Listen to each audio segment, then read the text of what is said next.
Have you ever had a week off from going to the gym and lifting weights, and you're going in the gym and you actually end up being stronger than you were before you had the week off? Whatever caused the week off, whether it be on holidays or maybe you got sick for a week, but you went back and you went, oh my gosh, I'm actually stronger than I was before.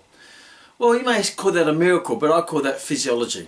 Because as you already know, when you go to the gym and lift weights, you're stimulating the body, and the body is, in a way, being broken down, and then you need to recover, have rest in between that session so the body can recover from the fatigue, regenerate, and then overcompensate. So it actually gets stronger to prepare itself for an ever-increasing load. Because the body always is trying to find the easiest path, and the best path is to make itself stronger so that path is easier. So therefore you increase the weight again, and the body will sort of overcome that weight, be stimulated or stressed for that matter. Then you give it time and it regenerates, and then it gets bigger and stronger depending on what your goal is. So sometimes when we train, most people who are really passionate about training and emotional about training, they train maybe too much. When they go to the gym probably too many times, they lift too many weights, too many sets, too many days a week, means that eventually over time their training results starts to diminish. They start to plateau, and then they can actually start to decrease, and then that could lead to injury. So many times when you have a week off, the body sort of has that time off to, how can you say, reset itself, reboot itself. It's like putting your car into the garage and getting all tuned up again and getting ready to go back on the racetrack. So you've got to make sure that you give your body, like a car, time to tune up, to get, I guess, say, retune so it can go back into the racetrack. Now, what determines how often you should recover? Now, generally speaking, from the higher the intensity training, such as weight training or very high intense interval work, the greater the intensity, the more rest you need, or the body needs to regenerate and overcompensate. So from a strength training point of view, if you train very hard, you could get away with 1 to 2 good quality sessions a week because it needs those other days to regenerate itself. If you're doing high intensity cardiovascular interval work, you may do it 2 to 3 times a week, but you need those days in between to recover.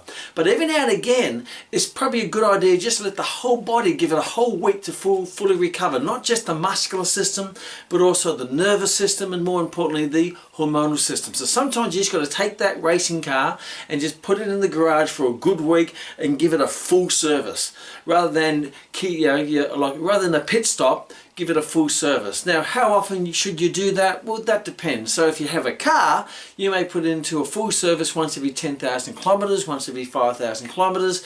Depends on how much you drive the car. The higher the performance the car is driving at, like a Formula 1 car, the more pressure you put on it, the more stress you put on it, maybe the more often you should put it into the garage for a full service.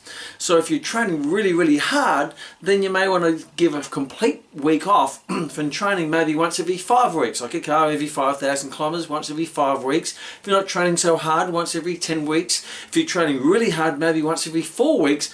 Just let it recover. Now, that doesn't mean you don't do any training. That just means you lay off or stop doing the intense stuff, such as heavy weight training, plyometrics, ballistic weight training, high intensity interval work, where you just let the body reboot itself, let the hormonal system, the nervous system, and the muscular system fully recover. That way, when you get back onto the racetrack, the car is fully tuned, fully recovered, fully regenerated, and ready to rock and roll again. So I always been an athlete. You always want to train, but you actually will end up burning yourself out and overtraining and getting injury. Now, being more of a mature athlete now, or I like to call wise athlete, meaning I'm an older athlete, my body's even more sensitive. So therefore, I have to really feel what's happening in my body to make sure I don't overtrain it. So don't wait for the car to blow a gasket, or don't wait for the car to explode or implode, wearing it out and then put it in the garage. Put it in the garage before it even gets to that stage. So sometimes it's better to maybe, put it in a bit earlier than what you think. That way it's never going to get to the stage where you blow an engine and then you say, hey, I've blown the whole engine, can you replace the engine? Which is the injury. So how often should you maybe have a full week off? And that doesn't mean you don't train. You might just do low intensity stuff, light jogging or a bit of cross training or a little bit of swimming or walking the dog. Just keep active, improve blood supply so the body will regenerate with the blood supply body will bring with it nutrients, you'll bring with it enzymes and hormones to heal that part of the body, but you don't put it under stress where it actually breaks itself down. You just make sure that you're just building and recovering and regenerating in that time. How often? Well, everyone's different depending on how hard you train, your age, your recovery. I would say anywhere, a week off every 4 to 8 weeks. If you're not training so hard, maybe every 8 weeks. If you're training really hard, maybe every 4 weeks. And I know that takes a bit of courage to do that because you want to train, but believe me, when you come back after a week, you'll be refreshed mentally, psychologically and physiologically, and you actually will get far more out of it. So be smart. Don't drive yourself into the ground and then try to recover.